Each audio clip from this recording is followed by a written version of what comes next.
Introduction, Part 2.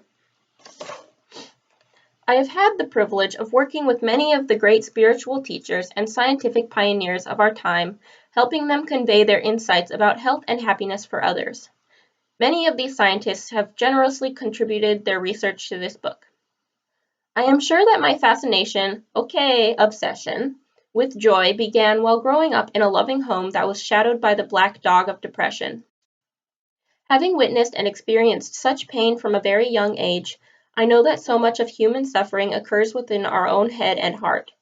The week in Dharamshala felt like an extraordinary and challenging peak in this lifelong journey to understand both joy and suffering. As the People's Ambassador, I sat there for 5 days of interviews, staring into the eyes of two of the most compassionate people on the planet. I am very skeptical about the magical sensations that some attribute to being in the presence of spiritual teachers, but from the very first day, I found my head starting to tingle. It was startling, but perhaps it was simply an example of how my mirror neurons, those special empathic brain cells, were internalizing what I was witnessing in the eyes of these two extremely loving men. Fortunately, I was not alone in the daunting task of distilling their wisdom. Thupten Jinpa, the Dalai Lama's principal translator for more than 30 years and a Buddhist scholar, accompanied me from start to finish. For many years he was a Buddhist monk, but he gave up his robes for a life of marriage and family in Canada, making him the perfect partner for translating between worlds as well as languages. We sat together during the dialogues, but Jinpa also helped me to prepare the questions and interpret the answers. He has become a trusted collaborator and a dear friend. The questions were not ours alone. We invited the world to ask their questions about joy, and although it turned out we had only 3 days to collect them, we received more than 1,000. It was fascinating that the most asked question was not about how we could discover our own joy, but how we could possibly live with joy in a world filled with so much suffering.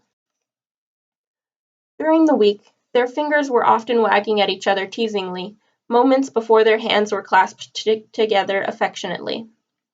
During our first lunch, the Archbishop told the story of a talk they were giving together.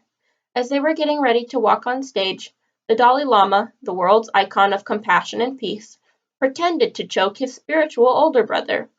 The Archbishop turned to the Dalai Lama and said, "Hey, the cameras are on us! Act like a holy man!" These two remind us that how we choose to act each day is what matters. Even holy men have to act like holy men. But how we think holy men act, serious and severe, pious and reserved, is hardly how these two greet the world or each other. The Archbishop has never claimed sainthood, and the Dalai Lama considers himself a simple monk.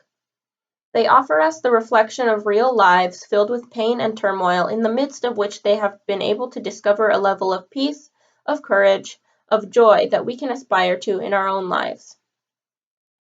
Their desire for this book is not just to convey their wisdom, but their humanity as well. Suffering is inevitable, they said, but how we respond to that suffering is our choice. Not even oppression or occupation can take away this freedom to choose our response. Right until the very last minute, we did not know if the Archbishop's doctors would allow him to travel. The prostate cancer had returned and was slow, this time, to respond to treatment. The Archbishop is now on an experimental protocol to see if it will hold the cancer at bay. As we were landing in Dharamshala, what surprised me most was the excitement, anticipation, and perhaps a touch of concern on the Archbishop's face that could be seen in his wide grin and twinkling blue-gray eyes.